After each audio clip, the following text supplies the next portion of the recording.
नमस्कार साथियों, आज हम एक कहानी पढ़ेंगे जिसका शीर्षक है हाँ में हाँ। आपने ऐसे व्यक्तियों को ज़रूर देखा होगा, यदि उन्हें किसी विशेष व्यक्ति से लाभ मिल रहा हो तो वे व्यक्ति उस व्यक्ति की हर बात में हाँ मिलाएंगे, भले ही वो बात तर्क सहित हो या तर्क रहित। इस बात से उन व्यक्तियों को कोई फ़र्क नहीं पड़ता जो किसी व्यक्ति की हाँ में हाँ मिलाते हैं। इसी पर आधारित हम एक कहानी पढ़ेंगे। चलिए शुरू करते हैं कहानी। देखिए कहानी।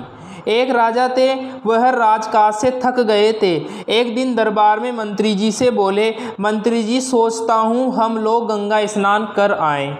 राजा की बातें सुनते ही मंत्री जी तुरंत बोले, बहुत शुभ विचार है महाराज, आपके पूर्वजों ने तो कई बार गंगा जी की यात्रा की है, अवश्य चला जाए।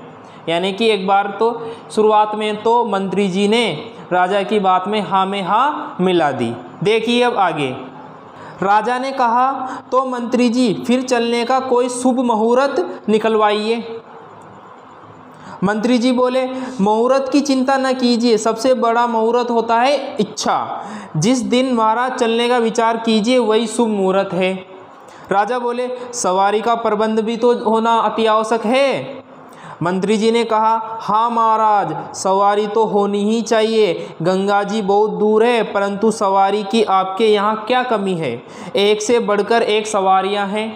राजा ने पूछा, तो कौन सी सवारी ठीक रहेगी? मंत्री जी बोले, सवारी वही ठीक रहेगी जिसमें महाराज को सुविधा हो। राजा बोले, मंत्री जी हाथी की सवारी कैसी रहेगी? मंत्री जी बोले, महाराज उत्तम।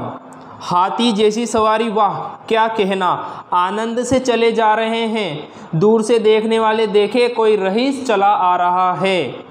राजा बोले, गंगा जी तो बहुत दूर है, हाथी से तो कई महीनों में पहुंच पाएंगे, उसकी चाल तो चींटी जैसी होती है। मंत्री जी ने उत्तर दिया, सो तो है महाराज, हाथी से ज़्यादा सुस्त जानवर तो दूसरा है ही नहीं। राजा ने कहा, तो फिर ऊँट?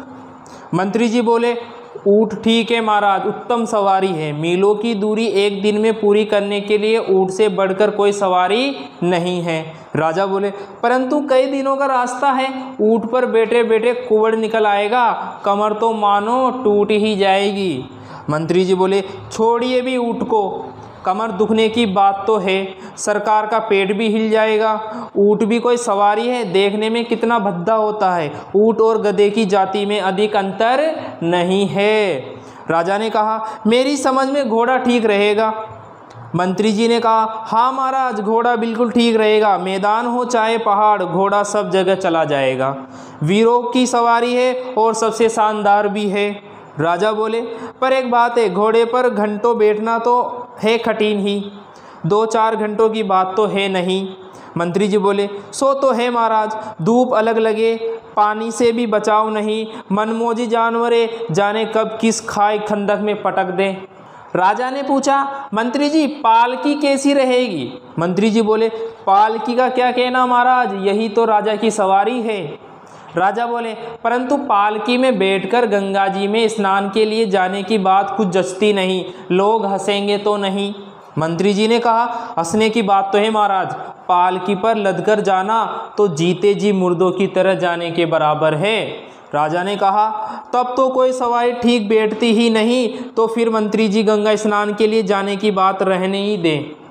मंत्री जी बोले, उत्तम विचार है महाराज, जैसे गंगा में स्नान करना वैसे ही महल में। कहाँ भी गया है मन चंगा तो कटौती में गंगा। राजा ने कहा, हाँ तो फिर यही तय है, कौन इस यात्रा के झंझट में पड़े। इस प्रकार आलसी राजा और चापलूस मंत्री ने एक छोटी सी यात्रा के लिए साहस न दिखाकर अपने निकम्मेपन को प्रकट कर दिया।